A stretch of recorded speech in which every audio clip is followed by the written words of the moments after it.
Hey YouTube, today I've got a BMW 530xi. This is an E61 variant, 2006 model year, so prior to the LCI, which is a life cycle impulse style here for the E60, E61. So what we got going on here is we've got a headlight out, and just prior to the headlight going out, the color of the light had changed from white to more of a magenta color, and that is your warning sign that the bulb is getting ready to fail. What happens is the gases inside the bulb start changing composition, and that's why the color of the light changes as well. So the first order of business is to disconnect the negative terminal of the battery and make sure that is isolated. These HID systems operate at a very high voltage. In this case, I believe it's 25,000 volts, and that could easily kill you. So take precautions, disconnect that battery. After the battery is disconnected, we'll work on removing two fasteners at the top here. This screw right here and that screw right there. T30, you might need a socket style T30 bit to get these loose. They often have Loctite, so I've got one of these here just in case. Right, so note that the two fasteners are of different sizes here. One's longer than the other. The longer one goes right here, so be sure to keep track of that. Next step, we'll pull this piece right off here. It just lifts straight up, and that will loosen the top corner of the light right here. Next step would be to loosen the two T20 screws at the bottom here that hold the bottom of the headlight to its mounting structure. You do not need to take these screws out, just loosen them by a few turns, and that's all you need. To get these next two screws, you'll need probably a socket with a long extension. In this case, I've got a 6-inch and a 3-inch extension put together on a 1/4-inch drive. So right there, that screw right here, there's two of them. You can also use an 8mm, but I just prefer to use a Torx. We'll just loosen it by a few turns like that. When you see the washer move, that's usually enough. Now I'll do the same thing on the other screw right here using the ratchet. Just loosen it by a few turns.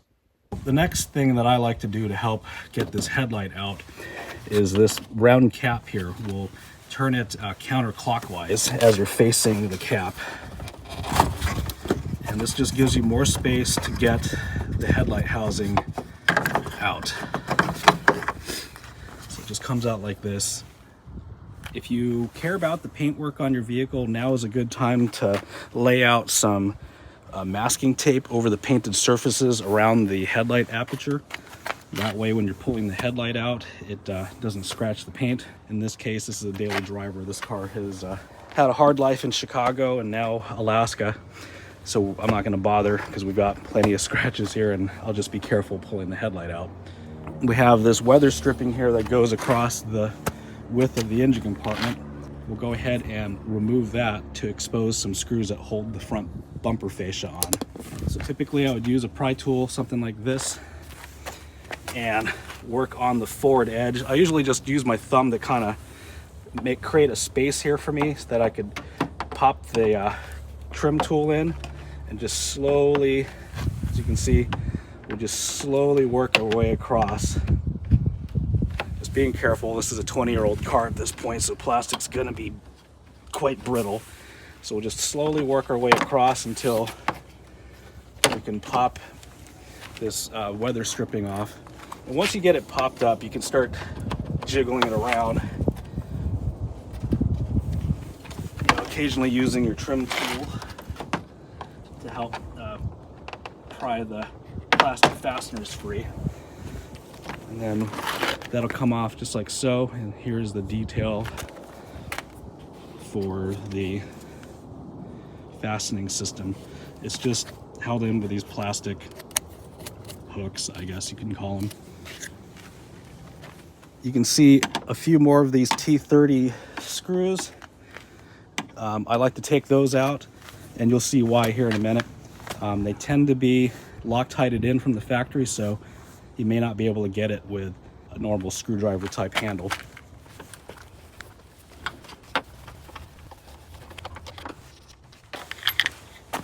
So here are all 3 screws for that bumper. If you're working on the other side, you can go ahead and remove the other screws as well. So now for the fun part, massaging the headlight assembly out of the aperture here. So we'll just pull forward. As you can see, this side towards the fender pulls out pretty easily, but then it gets caught up on this side. So the reason why I remove those screws, and that's kind of a tech tip for you, is so that you can flex the bumper out of the way so you can pull the headlight assembly free and clear.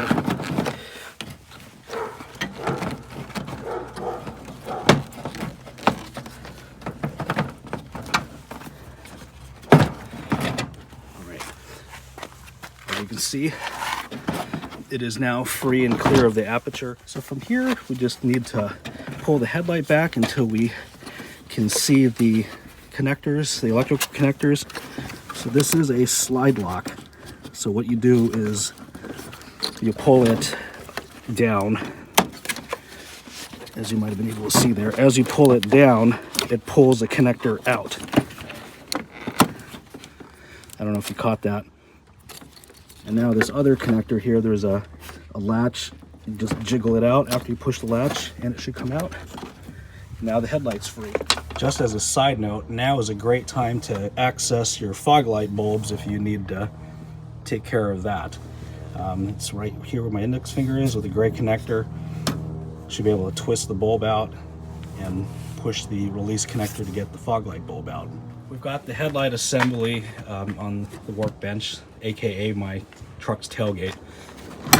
Set it down here so that we can work on releasing this trap door here.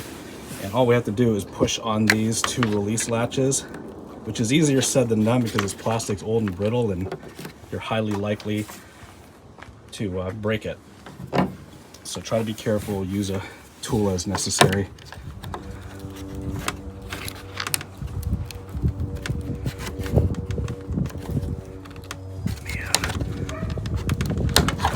There we go. So I don't know if you saw what I did there. I just used the tool to push down on those 2 latches. Just try to be careful here to not break anything. All right, I think I got it released.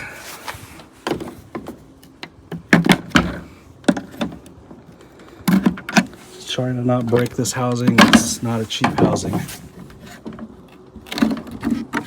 Okay. So got it off without breaking it. And now it's a good time to probably put some rubber gloves on because you do not want to touch the glass of these bulbs. So pretty easy here. We'll remove the electrical connector. There is a thumb release tab that you just push on right here. You just push on this while you pull down. Get that out of the way. Now the bulb turns counterclockwise to release from the headlight housing. Once you get it to turn counterclockwise, you'll see that it gets loose. Pull the bulb straight out. So here is the factory bulb that came with this 2006 BMW. So one more item to take care of is this lock ring or adapter ring.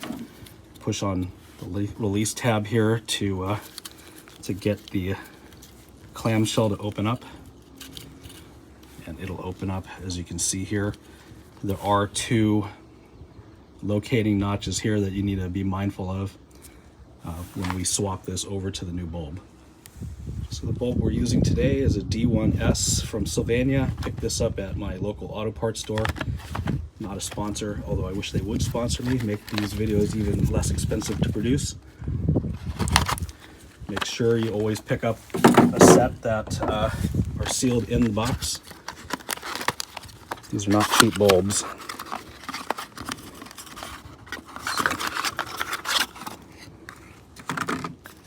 See here, it comes with a protective tube and everything. And the Sylvania bulb was made in Germany, just like the original one. So we've got to transfer that clamshell from the old bulb to the new one. So we'll just pull that off. Be mindful of those locating notches I was talking about earlier. So semicircle one goes in there, and then the squarish one goes in that one.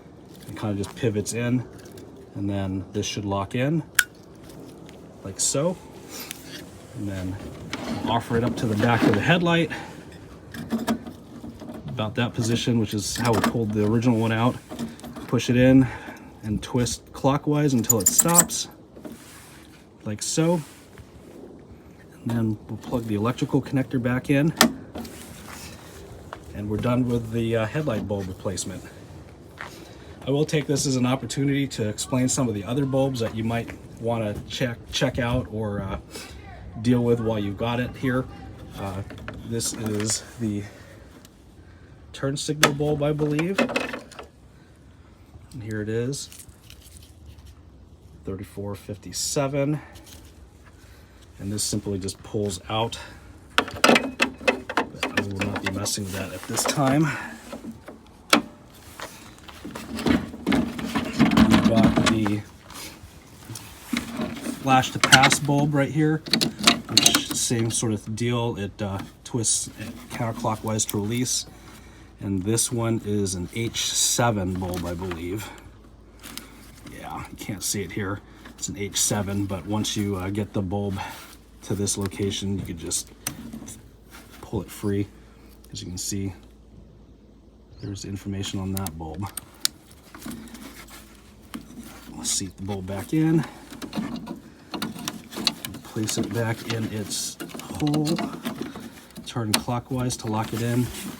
Now the last bulb, which I've replaced on this car before and is a major pain in the butt to get to, the angel eye bulb socket is right here, and it's the same deal. You pull it counterclockwise and out, and the bulb pops out, kind of like this one does. Major pain in the butt to get to. Have somebody with small hands help you. I'm not going to do a video on that at this time until I have to replace it again. It's that bad. It can be that bad. All right, so now we just put the cover back on. Just make sure that the gasket surface is clean, which it is. Just gently push it until it locks by the two latches here, and now we can bring this back to the vehicle. So there are a couple of things to mention before we slide this back into the aperture. There is a guide rail that the headlight assembly needs to go into. There is this little guide right here on the bottom of the headlight. It slides into here in the headlight aperture. So it's important to get that in there, otherwise your headlight's not going to sit correctly. All right, so the putback has always been easier for me. So what you do is make sure that this latch here is all the way down. Line it up with the headlight connector till it stops. Once it stops, we're only pushing on the latch, pushing towards the sky, so up in this case. Didn't put much effort into it, not much torque. If you're having to push hard on it, it's probably because something's not lined up. So it should go just as easily as that. And next is this other connector, which just pushes into place until it clicks into place.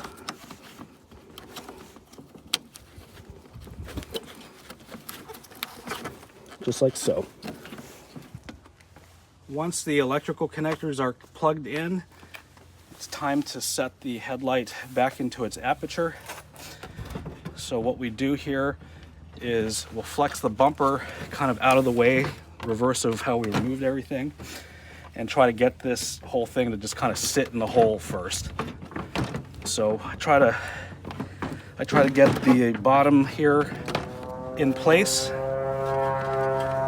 pull on the bumper to get the rest of the headlight to clear. So you can see kind of just sucked in there. And now we can work on this other side, being mindful to try to get that guide at the bottom into place here. And you kind of just got to jiggle with it for a little bit. But once you get it in place, it'll just kind of slide into place. Like that might have just been it.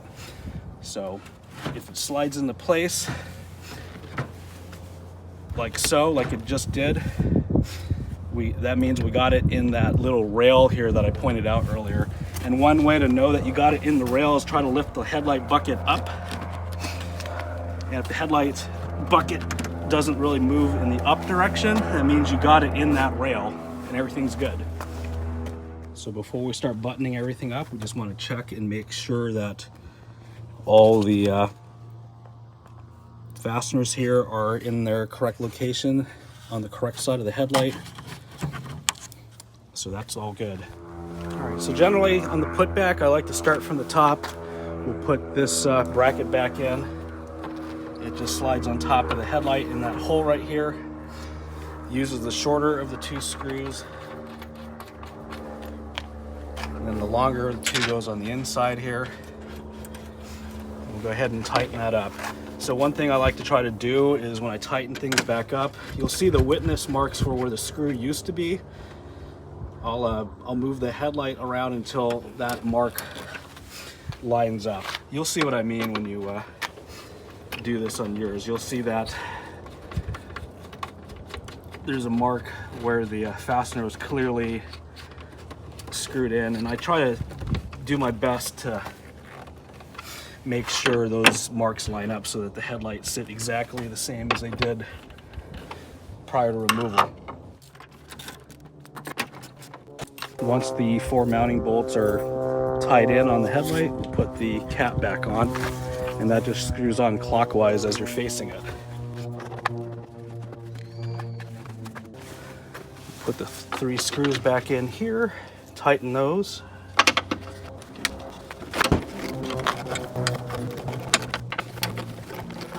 Almost done here. Now we'll just snap the weather stripping back in place. We'll hook the battery back up and do a functions check.